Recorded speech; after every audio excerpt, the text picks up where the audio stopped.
Okay, so we're here. We're unboxing the brand new Axe R2 540 long can brushless motor speed control combo. So as you can tell, we did order the 2100 kV combo.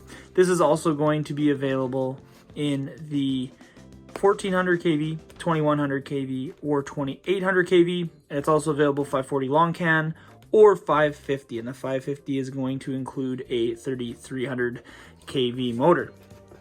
So there's really nothing on these Hobbywing boxes. They're pretty much very basic, other than just this sticker signifying what it is and the part number.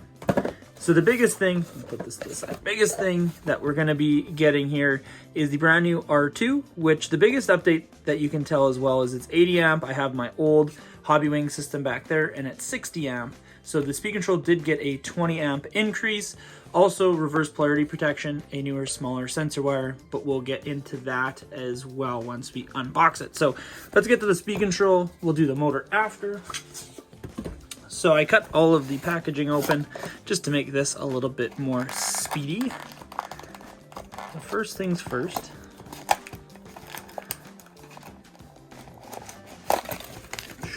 Get all the goodness out of here. So there is the brand spanking new R2 speed control. So all of the Axe systems, including the older Axe systems, do come with a fan now, and it will take direct voltage. So this is the one thing with these Hobbywing products, it doesn't have a fan port. So you will have to take either direct power from the lead, or you will have to take power from your receiver itself. So something to think about in the future. Like I said, new smaller balance lead. This is also going to have a O-ring that catches on this little lip here, and that's what's going to keep this sealed waterproof. So this is going to be a 2 or 3S capable speed control. It is going to be fully waterproof. Cool part with this is it's going to have the FOC technology, and it's going to have the constant power through the motor. So the motor essentially is going to have constant power if you're going to set it with trim, or you're just going to keep your finger at a like 25% throttle, for example. It's not going to lower the amp draw and slow down the motor. It's just going to continue going. So kind of cool thing with the new Axe, this is also going to be Bluetooth with a brand new Bluetooth app that is available for Android or Apple. So if you're on either system, you are good to go. It also comes with some double-sided tape, some heat shrink for extra leads, stuff like that. Going to come with some awesome decals, pink, blue, and black. And it will also come with some zip ties. So next thing up, we got the motor. So the new 540L. So this is the long can. This one will still include a 3mm shaft, so standard pinion. The 550 will include a 5mm shaft pinion.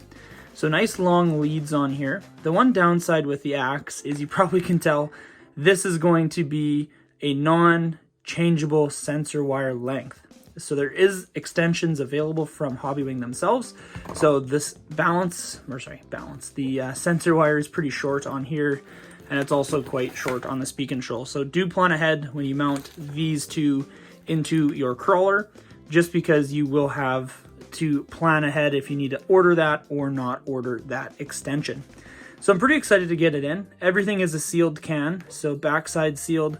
Front side is actually quite sealed as well. You can't really see much of that front bearing, just with how they machine this end bell with the motor shaft coming out of it. So they try to keep it sealed. I mean, the biggest thing with any sort of water is water will get in here and it will seep through. So it's never a bad idea to take your motor apart every once in a while and check that front and rear bearing, just in case, you know, they can seize up, do stuff like that. It's also never a bad idea. Check all your motor connections as well as your battery connections. Make sure no corrosion or anything's building up there. Also, the other one is check your receiver plug. I've seen so many of these come out of cars and they are absolutely just green and you wonder why they don't work. So that is kind of my advice if you do plan on running a lot of water. This is all from Chris Steeves himself. He is the king of submerging his stuff and he's the king of doing all that fun stuff. So I'm really excited to get this in, really excited to test it, and really excited to do some tuning with the brand spanking new app and all of the telemetry that it can get back to you. So really excited about that. So let's get it in and let's continue the build. Okay, so we are here for bag number 4 of the Gatekeeper build. As you can see, we have everything pre-laid out and everything on the bench here. We are going to be using the 42-32 gear set, which is the factory team steel ones, and we are going to be using those guys because they did come in this kit with plastic. So since we are going to be doing this big axe combo, we wanted to make sure that we didn't have any gear issues. So I would highly recommend buying 42-32 from Team Associated if you want to put big power into this. And the other thing we do want to mention too is in the manual, they tell you how to build it one way. And the problem is, if you look up here, note, different orientation on page 28, which is at the back of this manual. Flip right to the back of the page here. One more. Just like that. So I have some numbers here.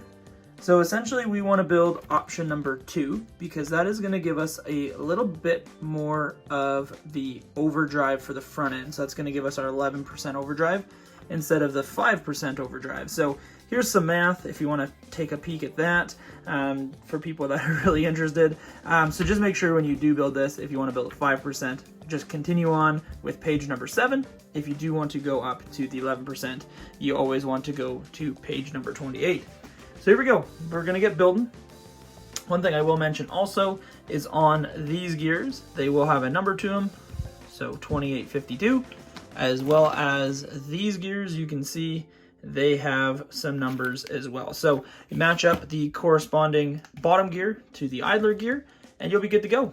So one thing I want to mention before we jump into the time lapse is these new hardened gears are going to have threads in them. You can barely just tell that they do, but the problem is to keep the screws inside here, to keep this driving on the drive hub, you are going to have to put a metal screw in here and you are going to want to use a little bit of blue Loctite. Downside is it's full of machine oil and you can kind of see it's super shiny. So a good trick that we found, and I want to say thank you to Ty Tessman for this, is to use a handy dandy pipe cleaner. So what we want to do is just grab our pipe cleaner, a little bit of brake clean, it's right on the edge there. And what you can do is put the pipe cleaner through the holes and clean it out a couple times and just make sure that you get all the machine oil and all of the bad stuff that you don't want in there out. So now when you go and use your Loctite, once you clean the screw with the same method of a paper towel, it's going to be clean. So now that's a kind of a cool tip before we get into like doing the build, because I just thought I'd mention it. You'd probably see me do it really quick in the time lapse, but makes life easy, and now you know for sure you're not going to have any failures on the trails with screws backing out, ramming into the gear case or anything like that. So let's get building. I got everything cleaned up here, just wanted to show you that tip. So before we put grease in the trans, I just want to show you kind of how this whole system works with the overdrive side and the underdrive side. So the easiest way we can test to make sure that we put this together right is this is the back side of the transmission and this is the front side of the transmission. So if you see, we have the drive shaft eyelets pretty much lined up, I guess, as best as we physically can. So if we rotate this one should actually pass it. So right now you can kind of see it's down, this one's a little bit up. So this one should pass and go faster than what the rear one does. So the easiest way to test this is if we turn this one full rotation, this one should cam forward more than the rear one. So we'll go right here. So we'll go half a rotation. So now you can already tell this one was down a little bit. Now this side's down a little bit, and that was only half a rotation. So if we go one full rotation, then you can see this one under one full rotation only did about 3/4 of a rotation on that side. And if we keep going, that's going to get even worse. So now this one is another half turn, and this one you can't even barely see the hole. And if we go one more, it's completely gone. So kind of a cool system. We'll grease this up, throw it on the truck, and that'll probably be the end of this video. I just wanted to see how cool this transmission is. So it's butter smooth, and then once we get the rear case in, it'll take all of the play up. So make sure you throw a good coating of grease on here, but make sure you do this first before you go and put it in the truck. I know a couple people have put this in backwards. Easiest way to remember it though is 52-28. And the 28 and the 20, so the biggest idler gear always goes with the input gear. the easiest way to put it together. So we'll grease it up, throw it in. The cool part I always forget to mention about these Enduros is this truck is not going to use a slipper clutch, which is a common issue on all of the other crawlers. Most of the time you have to actually upgrade this part to a slipper eliminator kit. So as you can see, the spur gear has that hexagon shape, just like the pads, or lack thereof pads. So now it's just kind of playing the match game. And just like that, throw your nut on, lock it down. And this is one thing that I find that a lot of people do, is they'll actually lock this nut down a little bit too far. So realistically, you just need to get it tight. It doesn't need to be like mushrooming the plastic tight. It just needs to be tight. So we'll hit some resistance here with the nylock. So this is the nylock nut as well. You just need to get it snug. It doesn't need to be ridiculously scorching tight. But there you go. There's our transmission. Just like that. So we'll throw the axe in here, the 2100.